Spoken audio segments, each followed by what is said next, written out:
یہودیوں کا ایک بچہ تھا، وہ چھوٹا بچہ تھا، وہ کہ لمبی چوڑی بات کرنے کی پوزیشن میں نہیں تھا، بس آ کے نا حضور کے سامنے کھڑا ہو جاتا،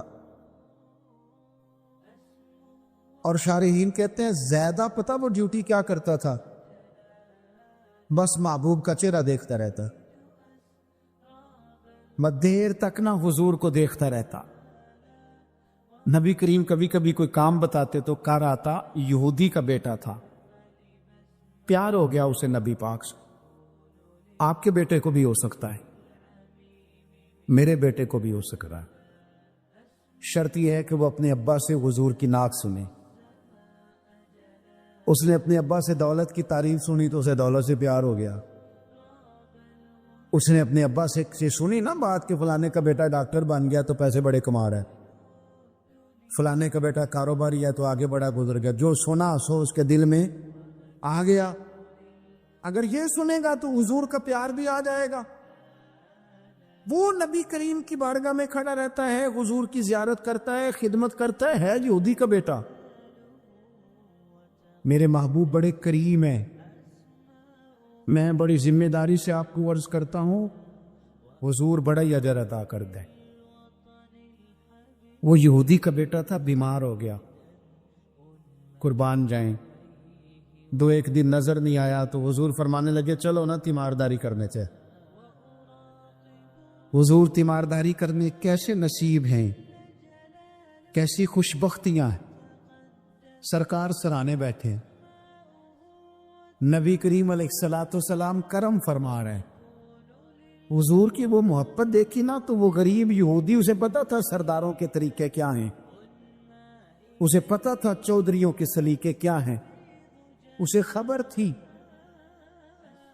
کہ خان ہو تو ان کے مہمان بھی کوئی خان ہی ہوتے ہیں، انہیں خبر تھی کہ عام لوگوں کا طرز حیات کیا ہے، لیکن وہ سمجھ گیا کہ میرے جیسے غریب کے بچے کی تیمارداری کرنے جو آئیں وہ دنیا دار نہیں، وہ اللہ کے سچے رسول ہیں۔ حضور صلی اللہ علیہ وسلم نا چھوٹے بچے سے بات کر رہے ہیں، ادھر دیکھنا میری طرف، چھوٹے بچے سے۔ اب میں نے جو بات کہنی ہے اگر آپ کی سمجھ میں آ گئی تو ٹھیک ہے، نہ بھی آئی تو بات ٹھیک ہے۔ پیار نبی پاک سے خالص کرنا، انشاءاللہ رسول پاک تیمارداریاں فرمائیں گے، کرم نوازیاں فرمائیں گے۔ پیار خالص کرنا، نیرا نعرہ نہ لگانا، صرف تقریر میں بات نہ رہے، نکابت خطابت اور یہ مائک کی حد تک چیزیں نہ رہ جائیں، کوئی اس کا عملی ثبوت بھی ہمارے سامنے آئے۔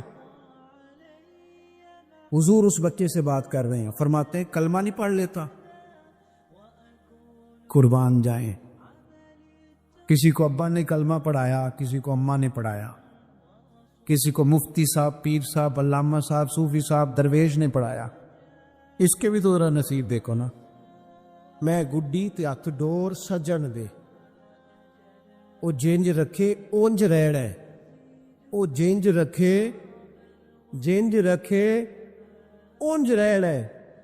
مسلمان یہ سمجھ لے، اس پیغام کو پلے کے ساتھ باندھ لے۔ اگر اس نے جلد بازی دکھانی ہے، اگر اس نے بے راہ روی کرنی ہے، اگر اس نے اللہ تبارک و تعالیٰ کے فیصلوں میں مداخلت کرنی ہے، پھر یہ تو ممکن ہی نہیں۔ یہ ہو سکتا اس لیے کہ اس کی لگامیں کسی اور کے پاس ہے، اس کے فیصلوں کا اختیار کسی اور کے پاس ہے۔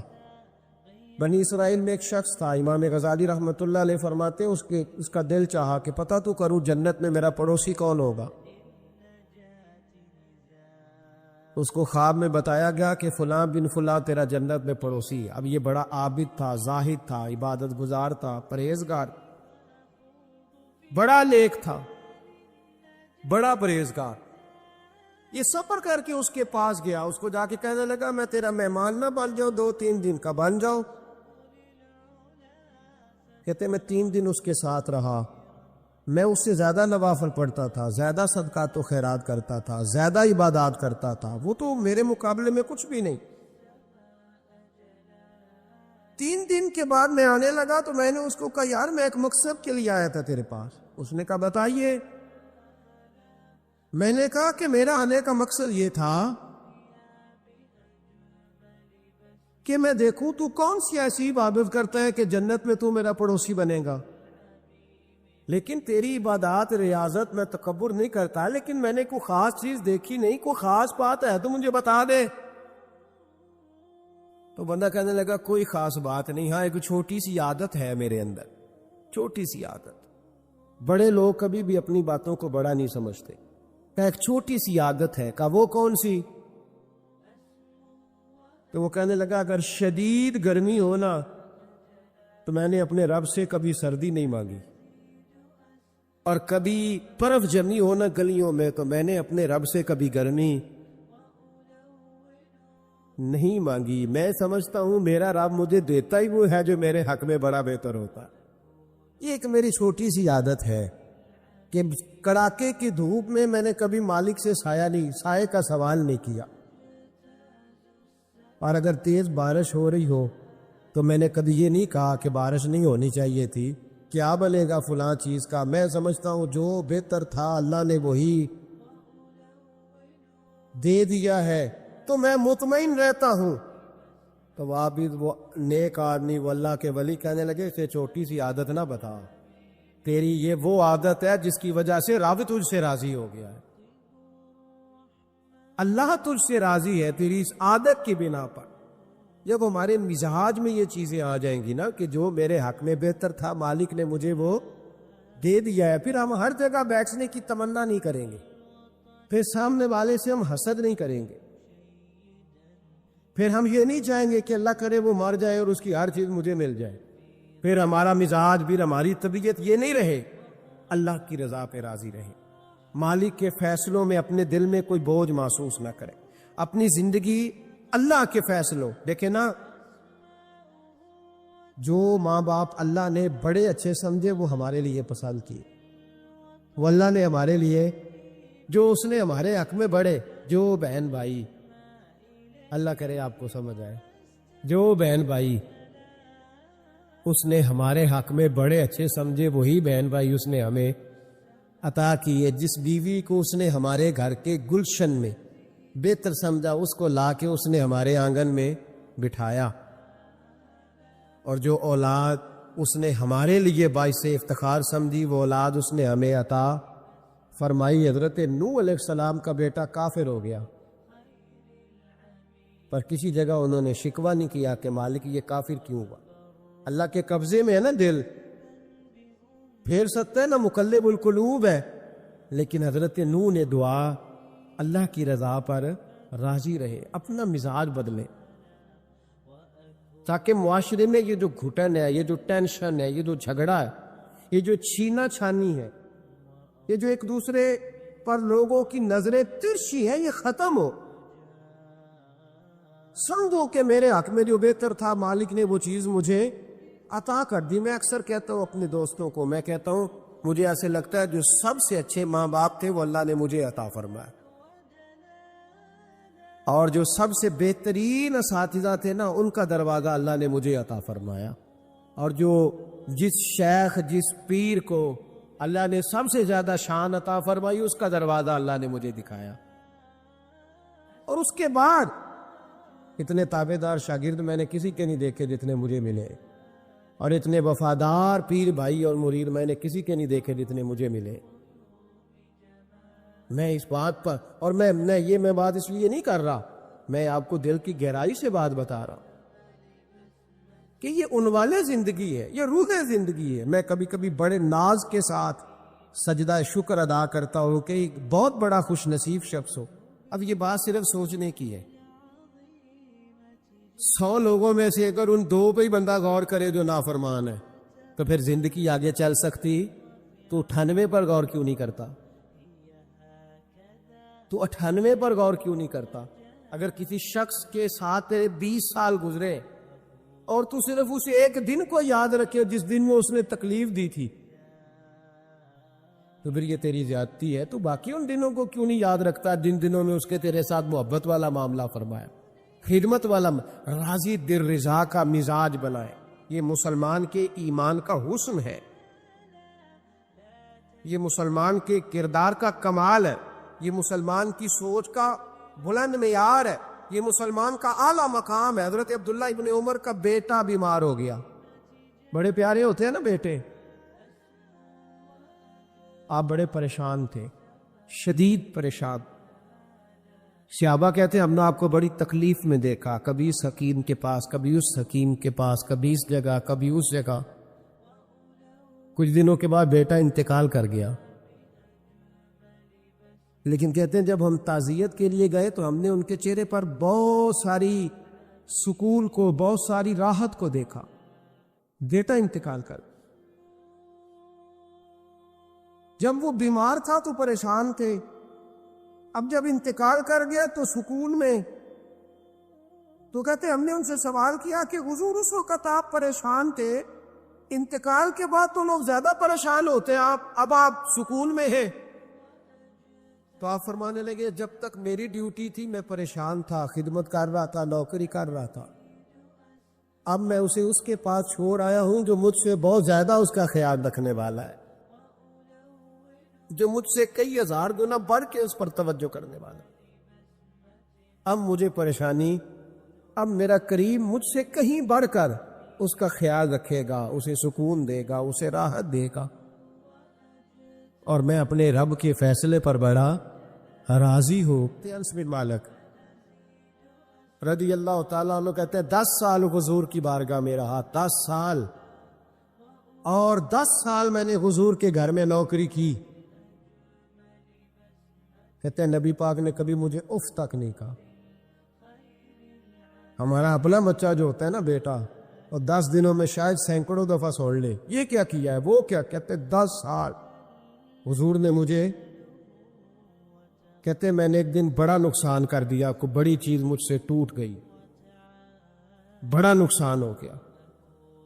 تو فرماتے ہیں کہ نبی پاک صلی اللہ علیہ وسلم کی ایک زوجہ محترمہ مجھ پر جلال کرنے لگی، اور ان کا جلال بالکل بجا تھا، ان کا غصہ بالکل ٹھیک تھا، اس لیے کہ میں نے واقعی بڑا نقصان کیا تھا. کہتے وہ جب جلال کرنے لگی نا تو محبوب تشریف لائے. کیا ہوا؟ کہ یا رسول اللہ یہ دیکھیں اس نے کتنی بڑی چیز توڑ دی. تو کہتے ہیں اب میرا خیال تھا کہ یہاں سے بھی مجھے ڈانٹ پڑنی ہے اور پڑنی چاہیے بھی، اس لیے کہ میں نے آج بڑا نقصان کیا ہے. لیکن کہتے ہیں محبوب میرے قریب آئے اور میرے کندھے پہ ہاتھ رکھا. زوجہ جلال میں تھی تو محبوب نے کیا خوبصورت جملہ کہا، ساری سوچ ہی بدلتی. فرمانے لگے اس کو نہ ڈانٹ، اس چیز کا ٹوٹنا میرے رب کی رضا تھی تو چیز ٹوٹ گئی ہے، یہ میرے رب کی رضا تھی تو یہ چیز اب یہ غریب ہے اس کا دل نہ توڑ، وہ ٹوٹ گیا، وہ جو ہونا تھا سو ہو گیا، اب چھوڑ، یہ میرے اللہ کی اس چیز کا اتنی دیر رہنا ہی ہمارے حق میں بہتر تھا، تو ٹوٹ گئی تو ختم. کہتے بڑا جلال تھا محبوب کی زوجہ کو. لیکن انہوں نے جب بات سنی تو پھر مصطفیٰ کریم کا گھرانہ، پھر حضور کی ازواج پاک، مومنوں کی مائیں، کہتے ہیں اسی وقت وہ بیٹھیں اور انہوں نے میری طرف بڑی شفقت کی نظروں سے دیکھا، اور ان کے غصے کو میں نے پیار میں بدلتے دیکھا. بھائی یاد رکھو اللہ کی رضا. پھر اس وقت 2-4 لاکھ کے لیے لوگوں کو ہارٹ اٹیک نہیں ہوتا، پھر 20-25 ہزار کے لیے بلڈ پریشر اپ ڈاؤن نہیں ہوتا جب بندہ اللہ کی رضا پہ راضی رہنے لگتا. پھر چھوٹی چھوٹی باتیں اس کے لیے سہانے روح نہیں بنتی، پھر ذرا ذرا سی بات اسے تکلیف نہیں دیتی. جب وہ اللہ تعالیٰ کی رضا پر راضی ہونے کا عادی ہو جاتا ہے تو پھر یہ چیزیں اس کے لیے باعث آزمائش. نبی پاک صلی اللہ تعالی علیہ وسلم کی خدمت میں حضرت زبیر بن عوام رضی اللہ تعالیٰ عنہ اور ایک انصاری صحابی آئے. انصاری صحابی، ان کا آپس میں جھگڑا تھا. جھگڑا کیا تھا؟ ایک چشمے سے پانی آتا تھا، پہاڑ سے پانی نیچے گرتا تھا. ایک چشمہ تھا پہاڑ سے، تو اس چشمے سے لوگ اپنے کھیتوں کو پانی دیتے تھے. یہ بخاری کی حدیث ہے. پہلے باغ تھا حضرت زبیر بن عوام کا. حضرت زبیر بن عوام رضی اللہ تعالیٰ عنہ نبی پاک صلی اللہ علیہ وسلم کی پھوپھی کے بیٹے. اور اشرم بشرا صحابی ہیں، ان کے کھیت پہلے آتے تھے اور اس انصاری کا باغ بعد میں آتا تھا۔ جھگڑا یہ تھا کہ حضرت زبیر بن عوام کہتے تھے پانی کھیت کو پہلے میں نے دینا ہے، اور وہ انصاری صحابی کہتے تھے کہ پانی پہلے میں نے دینا ہے۔ بات حضور کی بارگاہ تک چلی گئی۔ یہ مسئلہ دنیاوی تھا، دینی۔ ہمارے ہاں لوگ کہتے ہیں کہ دینی مسئلہ مولوی صاحب بتائیں گے، دنیاوی چودھری صاحب بتائیں گے، وہ دین سے علیحدہ ہے۔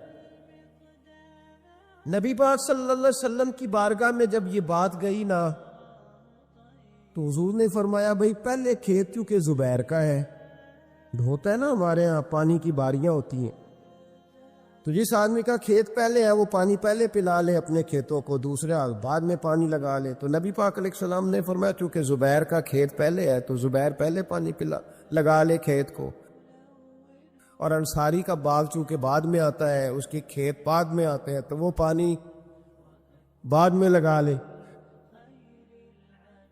اب وہ انصاری پر یہ بات بوجھ گزری تو بے سمجھی میں، بے دھیانی میں، جوش جذبات میں بڑا سخت جملہ کہہ گئے، کہنے لگے یا رسول اللہ صلی اللہ علیہ وسلم، زبیر دراصل آپ کی پھوپھی کے بیٹے ہیں نا، تو میں تو پھوپھی کا بیٹا نہیں، اس لیے آپ نے فوراً فیصلہ ان کے حق میں دیا ہے۔ محبوب تو ابھی کوئی جواب دیتے ہی اللہ کے قرآن نے بولنا شروع کر دیا، اور قرآن پاک کی آیت آئی، فرمایا فلا وربک لا یؤمنون حتی یحکموک فیما شجر بینہم۔ رب کریم نے فرمایا محبوب مجھے تیرے رب کی قسم، یہ اتنی دیر تک مومن ہو ہی نہیں سکتے جب تک اپنے ہر معاملے میں تیرا فیصلہ قبول نہ کر لیں۔ جب تک ہر معاملے میں تیرا فیصلہ قبول نہ کرے اتنی دیر تک مومن ہو سکتے۔ اب اگلے لفظوں پہ غور کرنا ہے، فیصلہ بھی قبول کرے، اور اگلی بات کیا ہے؟ ارشاد فرمائے ثم لا یجدوا فی انفسہم حرجا مما قضیت، اور محبوب پھر جو تو فیصلہ کرے اس فیصلے میں یہ اپنے دل میں کوئی رکاوٹ بھی محسوس نہ کرے، اپنے دل میں کوئی رکاوٹ بھی، کان آنکھیں دل کھول کے سنے کیا کہہ رہا ہوں۔ نبی پاک کے کسی فیصلے پر اپنے دل میں کوئی رکاوٹ محسوس وَيُسَلِّمُ تَسْلِيمًا، دل سے حضور کے فیصلے مانے۔ دیکھیں دنیا میں نا سب سے بندہ سمجھدار وہ ہے جسے اپنا وقت مینج کرنا ہے۔ ہم کیا کرتے ہیں، ایک چیز کو گلے لگا کے باقی کاموں سے بھی رہ جاتے ہیں۔ آج کل مجھے کاروباری ٹینشن ہے لہذا نمازیں بھی گئیں، آج کل مجھے کاروباری ٹینشن ہے لہذا ابا جی کی خدمت بھی گئی، آج کل مجھے کاروباری ٹینشن ہے لہذا حقوق العباد بھی گئے، کیونکہ کاروباری ٹینشن ہے تو لہذا کسی سے ہنس کے مسکرا کے بات کرنے والی جو نیکی تھی وہ بھی گئی۔ ایک ٹینشن آئی ہے نا تو آپ نے سارا کچھ اسی کھاتے لگا دیا ہے، وہ تو آتی رہے گی۔ نبی پاک صلی اللہ علیہ وسلم نے 23 سالوں میں انقلاب برپا کیا۔ آپ دیکھ لیں کون سا ایسا موقع ہے جہاں سکون سے کسی نے بیٹھنے دیا؟ کبھی کافر بدر میں آ گئے، کبھی احد میں آ گئے، کہیں خندق میں آ گئے، کہیں خیبر میں آ گئے۔ وہ معاملہ اپنی جگہ پہ تھا تو یہاں مدینے میں یہودیوں کی سازشیں شروع ہو گئی۔ وہ اپنے مقام پر ایک معاملہ تھا تو منافقین اندر تھے، وہ الگ سے عبداللہ بن ابی سلول کا گروپ الگ سے سازشیں کرتا تھا۔ پر ان ساری پریشانیوں کے باوجود اور جو نجی اور ذاتی دکھ تھے وہ بھی اپنی جگہ پہ قائم۔ کبھی حضرت ختیجہ وصال کر گئی، کبھی حضور کی بڑی شہزادی کا وصال ہو گیا، حضور بدر کی فتح کر کے آ رہے تھے تو حضرت عثمان غنی نبی پاک کی شہزادی کو دفن کر کے آ رہے تھے، تدفین ہو رہی تھی۔ یہ سارے نظام دکھ بھی ساتھ رہے، پر ان سارے کاموں کے باوجود رسول پاک تہجد بھی وقت پہ پڑھتے رہے، صحابہ کو قرآن بھی وقت پہ سکھاتے رہے، رسول پاک صلی اللہ تعالی علیہ وآلہ وسلم لوگوں سے مسکرا کے بھی وقت پہ ملتے رہے، حسنین کو کندھوں پہ بٹھا کے وہ والا معاملہ بھی وقت پہ کرتے رہے۔ سارے کام ساتھ ساتھ ہوتے ہیں۔ ہم نے ایک تو چیز کو بابو جی یہ نہیں صحیح ہو رہا لہذا سارا کچھ ہی خراب ہے. آپ ہمارا وقت ضائع ہو رہا بھائی، اور تیزی سے ضائع ہو رہا. ہم بڑے قیمتی ہیں، اپنے آپ کو قیمتی سمجھے. آپ دیکھیں نا ہمارے صوفیاء کہتے ہیں کہ وہ بار کچھ پہچاننا، اللہ کی معرفت حاصل کرنا، آگے بڑھنا یہ تو دور کی باتیں. سب سے پہلا کام یہ ہے کہ من عرف نفسہ ہو، اپنے آپ کو تو پہچاننا. یہ جو ہمارا طبقہ نوجوانوں کا ہے اور ہمارے وہ لوگ جو ابھی اپنی عادات کو پکا رہے ہیں، وہ اپنے معاملات کو تھوڑا سا مینج کر کے چلیں. اگر آپ سارا دن فارغ رہیں گے تو کچھ نفس کی لذات بڑھ جائیں گی. چیزوں کو مینج نہیں کریں گے تو جو لوگ گھر میں سارا دن لیٹے رہتے ہیں ان کی فرمائشیں بھی بڑھ جاتی ہیں. کبھی ان کا صبح کے ناشتے میں پائے کھانے کو دل کر آتا ہے، دوپہر میں کچھ فارغ ہیں تو وہ کہتے ہیں پکوڑے نکل آئیں تو تب بھی ذرا اچھا ہی رہے گا. پھر وہ تھوڑی دیر کے بعد یہ بھی فرمائش کرتے ہیں کہ شام کا وقت ہے تو چلو میٹھے میں بھی کوئی 2-1 ڈشیں بن جائیں تو اچھا ہوتا تھا. تو یہ مصروفیت پھر انہیں نہ اگلے کچھ مہینوں میں ڈاکٹر کے پاس لے جاتی. یہ والی مصروفیات، چونکہ آپ نے چیزوں کو مینج نہیں کیا، وقت کا تعین نہیں کیا. جو لوگ پابندی سے فجر کی نماز پڑھنے کے عادی ہوں، پابندی سے وہ ذہن بنا لیں کہ آپ 2-3 دن اگر آپ نے پابندی سے الارم لگایا نا کہ مجھے 3:45 اٹھنا ہے، تو میرا خیال ہے کہ 3 یا 4 دن الارم بجے گا، 5ویں دن آپ خود بخود جاگ جائیں گے. اور فجر کے بعد جب آپ واک کر کے لوٹیں اور پھر آپ کا خیال ہو کہ میں نے کچھ تلاوت بھی کرنی، آپ کا تعین ہو وقت کا. اور یہ رواج آپ کی وجہ سے بچوں میں منتقل ہوگا، آپ کی وجہ سے. ہمارے استاد فرمایا کرتے تھے میرا بس چلے تو میں طالب علموں کو ہفتے میں 1 چھٹی نہ دوں. لوگ ذرا تھوڑے سے پریشان ہوتے ہیں کہ بھئی استاد جی مطلب کہتے ہیں کہ ہفتے بعد بھی چھٹی نہ ہو، حالانکہ چھٹی تو ہونی چاہیے. وہ کیا فرماتے تھے؟ وہ کہتے تھے جس دن چھٹی ہوتی ہے شیڈول خراب ہو جاتا ہے، بچوں کا اگلے دن بھی مدرسے آنے کو دل نہیں کرتا. اور یہ بات ہم نے بعد میں دیکھی، اس کا تجربہ کیا کہ روٹین میں جو نظام چل رہا ہوتا ہے اس میں جب 1 دن کی بھی آپ بریک لگاتے ہیں تو اس سے اگلے دن کا ماحول خراب ہوتا ہے. دیکھیں کچھ لوگوں کے پاس دولت ہوتی ہے، کچھ کے پاس نہیں ہوتی. کچھ کے پاس اللہ تبارک و تعالیٰ کی دی ہوئی وسعت ہوتی ہے، کچھ کے پاس نہیں ہوتی. وقت ایک ایسی نعمت ہے جو اللہ نے سب کو عطا کی ہے. اگر اس کو ہمیں مینج کرنا آ جائے، طے کرنا آ جائے، تو ہم نے ایسے لوگوں کو دیکھا جنہوں نے بڑے بڑے کارنامے سر انجام دیے. حضرت عمر بن عبدالعزیز رحمۃ اللہ علیہ کی عمر 39 سال ہوئی ہے، پوری 40 سال نہیں. ہمارے ہاں 39 سال کا ابھی نوجوان ہوتا ہے. ہاں وہ بابا کہیں تو ناراض ہو جاتا ہے. 39 سال عمر، 39 سال عمر مبارک تھی جس میں انہوں نے روز 5 سپارے قرآن پاک بھی پڑھ لیا، کئی لاکھ بار درود شریف بھی پڑھ لیا. انہوں نے اپنے پورے عہد حکومت میں بڑے بڑے سرائے قائم کیے، بڑی بڑی مساجد بنائیں. جو پچھلے بادشاہ ان سے پہلے گزرنے والے عدل نہیں کرتے تھے وہ ساری خرابیاں دور کر کے انہوں نے عدل بھی کر دیا. ان 39 سالوں میں یہ وہ حسین شخص ہے. پھر اس نے اتنا کام کیا کہ اسے رسول پاک کی بارگاہ سے سلام بھی آیا. اتنے بڑے کام کر کے وہ 39 سالوں میں اللہ کے حضور بھی حاضر ہو گئے اور صدیاں بیت گئیں. خطیب ممبروں پہ بیٹھ کے ان کی تعریفیں کرتے ہیں، ان کی مثالیں دی جاتی ہیں، ان کے تذکرے کیے جاتے ہیں، ان کے احوال بیان کیے جاتے ہیں. وجہ کیا تھی؟ وقت نہیں ضائع کیا، ٹائم نہیں ضائع کیا.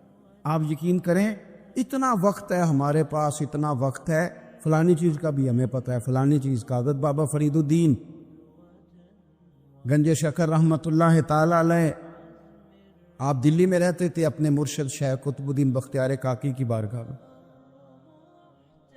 تو ایک بندہ دور سے کہیں آیا تو اس نے بابا صاحب سے کہا فلانے محلے جانا ہے. فرمانے لگے مجھے نہیں پتا اس کا. وہ کہنے لگا آپ دلی میں نئے آئے ہیں؟ فرمائے نہیں، سالوں بیت گئے. تو کہا پھر آپ کو اس محلے کا نہیں پتا؟ کہنے لگے 2 گلیوں کا پتا ہے، ایک کتب کے گھر جاتی ہے، دوسری واپس آتی ہے، تیسری کا نہیں پتا۔ وہ تو فارغ لوگ ہیں جو گھومیں گے، ادھر جائیں گے ادھر جائیں گے، ہماری تو جو ڈیوٹی ہے ہم ڈیوٹی کر لیں۔ اپنی زندگی میں اوقات کا اتنا ضیاع ہے، اتنا ضیاع ہے، اتنا ضیاع، حد ہو گئی۔ ہمارے بزرگوں نے جو اب وہ کتابیں لکھ گئے جو ہم سے پڑھی نہیں جاتی، اتنی اتنی بڑی ہیں، لوگ پڑھ نہیں پاتے ساری زندگی میں۔ اعلیٰ حضرت فاضل بریلوی نے 1000 کتاب لکھی ہے، اور ایسے نہیں لکھ دی کہ 4 کتابیں رکھی تو 5 بھی اس میں سے نکل آئی، ایسے نہیں، بلکہ انہوں نے ایک کتاب لکھی ہے جس کو کھولا جائے تو کئی جلدوں میں کتابیں بنتی ہیں۔ کیسے لکھا؟ وقت مینج تھا، وہ وقت پہ اٹھتے تھے، وقت پہ سوتے تھے، وقت پہ جاگتے تھے، وقت پہ نماز پڑھتے تھے، وقت پہ سارے کام کرتے۔ حکیم الامت مفتی احمد یار خان صاحب نہیں رحمت اللہ علیہ قرآن مجید کی تفسیر لکھنے بیٹھے تو 1 پارے کی 1 جلد لکھی، 8 جلدوں میں حدیث کی شرح لکھی، سینکڑوں شاگرد بنائے، بے شمار ان کے عقیدت مند ہوئے، ان کی کتابیں انمول موتی۔ کسی نے کہا حضور سارا کچھ کیسے ہوا؟ کہنے لگے وقت نہیں ضائع کیا، زندگی وقت نہیں ضائع کیا۔ مفتی صاحب نا جب جمعے کا خطبہ دینے کے لیے ممبر پہ بیٹھتے تھے اور پہلی بات کرتے تھے نا الحمدللہ، تو لوگ گھڑی ٹھیک کرتے تھے، کہتے تھے لو بھی 1 بج گیا، مفتی صاحب بیٹھ گئے۔ یہ 1 منٹ آگے پیچھے نہیں ہوتے، بلکہ ایک سادی مثال، مفتی صاحب عصر کی نماز سے 15 منٹ پہلے گھر سے نکلتے تھے، تو آپ گزرتے تھے نا جہاں سے، تو ایک حویلی تھی، ایک ذمہ دار تھا، وہ اس نے بھینسیں رکھی ہوئی تھی، تو عصر سے پہلے تھوڑا سا بھینسوں والے لوگ دودھ دھونا شروع کرتے ہیں، تو مفتی صاحب جب سامنے سے گزرتے تو وہ ذمہ دار کہتا اپنے بیٹے سے، انہیں پتر کٹا چھڑ دے، مفتی صاحب لنگ گئے نہیں۔ وہ کہتا ابا جی اجے تو دن کھلوتا ہے، کہتے دن نو چھڑ استاد لنگ گئے نہیں، وہ وقت پہ جاتے ہیں لہذا وقت ہو گیا، تو اس طرح کر، تو شروع کر دودھ دھونا۔ تو کہتے ہیں گھڑیاں کم ہوتی تھی، ہر بندے کے پاس ہوتی نہیں تھی، تو اگر گھڑی منگا کے بھی کبھی دیکھتے تھے تو واقعی 4:45 ہوتے تھے۔ اپنے معاملات کو لوگوں نے جب طے کر لیا، جب ان کا ارادہ بن گیا، جب وہ کام کرنے والے لوگ تھے، آپ یقین کریں کئی لوگوں کو اپنے بارے میں اتنی معلومات نہیں ہوتی جتنا ان کے پڑوسیوں کو ان کے بارے میں پتا ہوتا ہے۔ اتنی معلومات نہیں ہوتی جیسے ویسے لوگوں کو خبر ہوتی ہے کہ فلانا، اور کسی دانشور نے بڑی عمدہ بات کی تھی، اس نے کہا تھا ہمیں پڑوسی کے بچوں کی غلط حرکتوں کا پتہ ہوتا ہے اور اس کی غربتوں کا پتہ نہیں ہوتا۔ یہ ذرا وقت پہ خیال کرتے ہیں کہ فلانا بچہ شرارت کتنی کرتا ہے، یہ نہیں سوچتے کہ اس کی فیس بھی ادا ہوئی ہے کہ نہیں، انہوں نے روٹی بھی کھائی ہے کہ نہیں، ان کے پاس اسکول جانے کا یونیفارم بھی ہے کہ نہیں۔ اپنے وقت کو ہمیشہ اچھے انداز میں، حضرت معاویہ بن خدید رضی اللہ تعالیٰ عنہ ایک صحابی ہیں، وہ کہتے ہیں اسکندریہ کی فتح کے لیے ہم لوگ گئے، فتح ہو گئی، واپس آئے تو دوپہر کا وقت تھا،